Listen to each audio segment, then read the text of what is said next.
इसी तरह रूहानियत में ये कश्फ व करामात इंसान के लिए डिस्ट्रैक्शंस बनती हैं।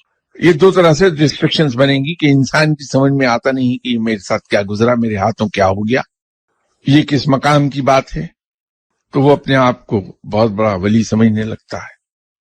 और जहां किसी शख्स ने अपने आप को बहुत बड़ा वली समझा, वहीं उसका वो प्रोसेस आगे बढ़ने का रुक गया। जहां किसी शख्स ने समझा कि मेरे पास बहुत इल्म आ गया है, फर्दर इल्म हासिल करने का प्रोसेस खत्म हो गया। दूसरी डिस्ट्रैक्शन ये पैदा होती है वहां कि जब किसी इंसान के हाथों करामात सरजद होती हैं, कश्फ के जरिए वो मुख्तलिफ चीजों को बयान करता है लोगों के सामने, तो लोग उसे नेक समझने लगते हैं, उसकी इज्जत करने लगते हैं, उसे सलाम करने लगते हैं। वो तबाही की रास्ते पर चला गया।